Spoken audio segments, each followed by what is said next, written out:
Are you looking for an alternative breakfast? Are you wanting something that will really satisfy you on a Saturday morning with your friends and family? I think you will love this dish.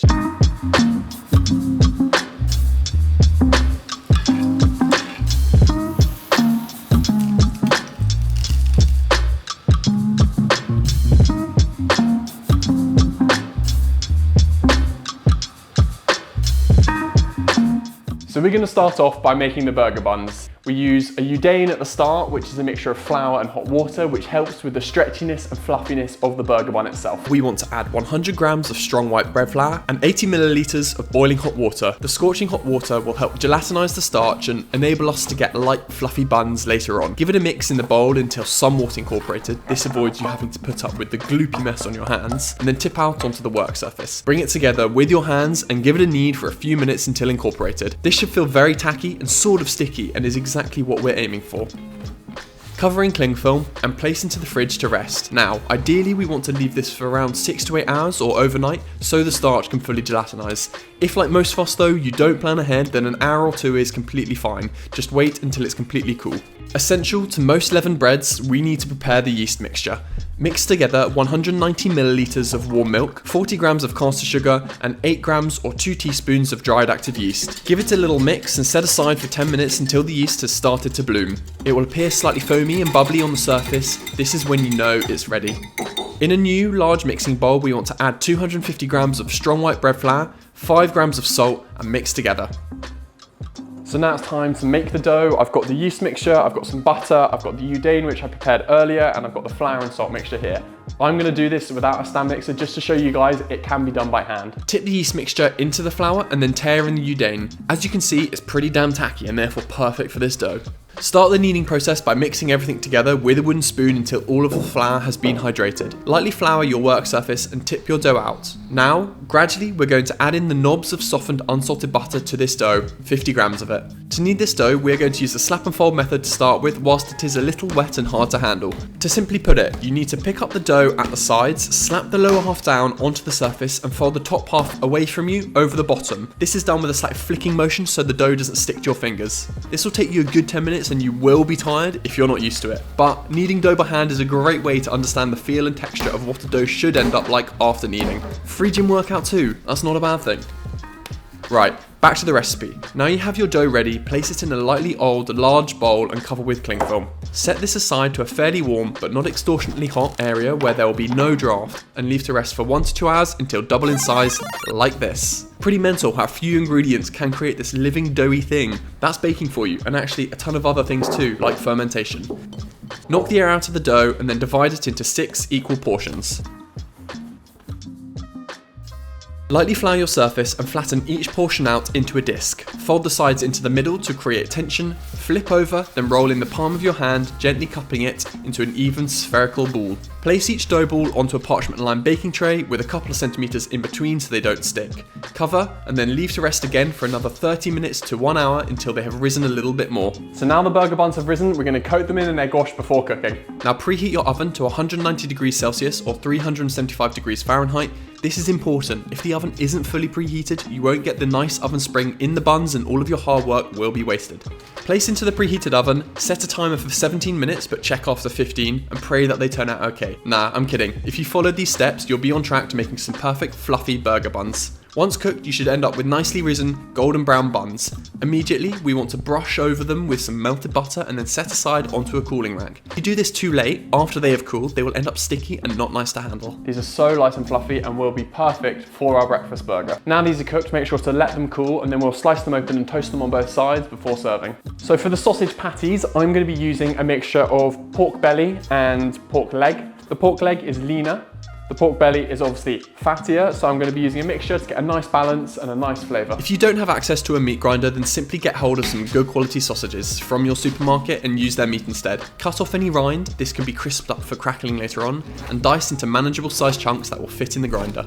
For the meat, we will need 660 grams for 600 gram patties. If you have a meat grinder here, then set it up as you would usually and make sure the grinding components are cold. I like to pop mine in the freezer whilst I'm preparing the meat. This stops the meat from sticking to the grinder and just makes the process 10 times easier. I'm using here a 4.5mm plate so you have a nice medium-sized grind. Now you have the 660 grams of minced pork or sausage meat ready, we can season this with our spices.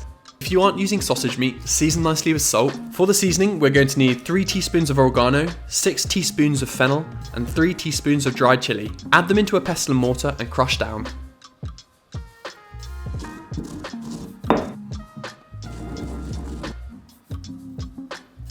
Then give the meat a good mix with your hands.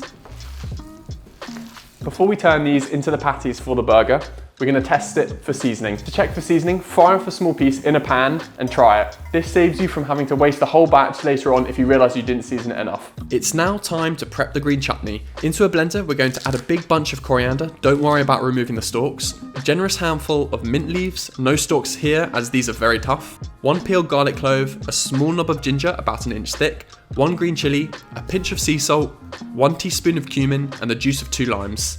This here is perfect for squeezing limes. Usually with a hand you can't get out all the juices, but this does the job.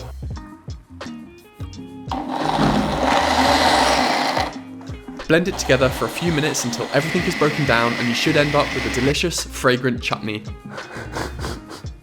By itself, this will pack a fresh punch. However, when paired with the rich, salty components of the burger, it works an absolute treat. So, we have our meat prepped, burger buns baked and chutney ready. Next, we want to make the rosties. I'm going to be using regular baking potatoes. They don't need to be some special variety. Grab 2 potatoes, peel them, and then grate them on the large side of a grater.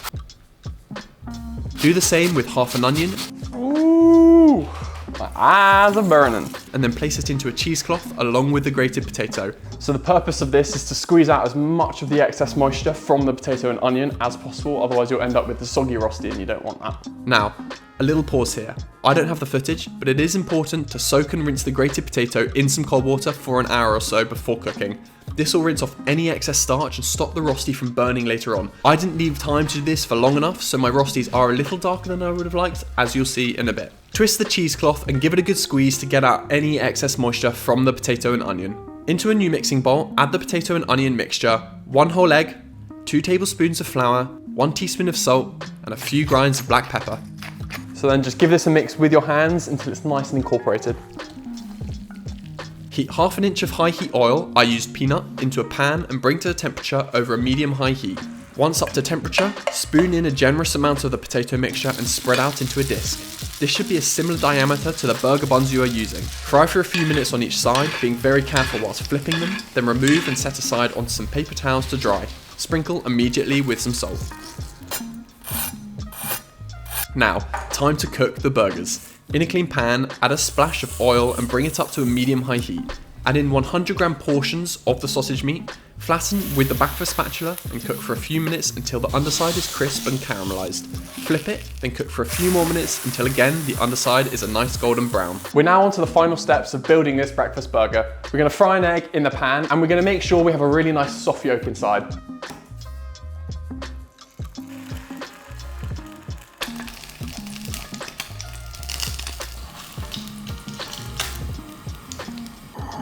We've got everything ready, so it's time to plate up and eat this burger. Slice open the burger bun and gently toast both sides. Start by buttering the bottom half of the bun and then cover with a generous dollop of the chutney. Add the burger patty on top. A slice of cheese of your choice, I'm using Gouda as this is my personal favourite, a potato rosti, fried egg, some more chutney and then the top half of your bun.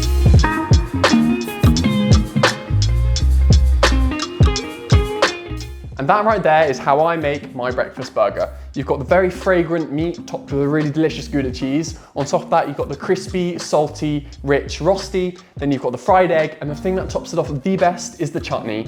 Sharp and a little bit spicy, this goes so well with the rest of the dish. I think this is the best way to make a breakfast burger. It's time to tuck in.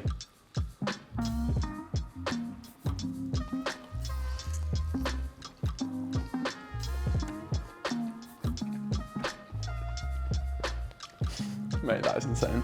That is a next level breakfast burger. I think you'll really enjoy this. Please hit like on this video, it really supports me, and until next time, let's do some cooking.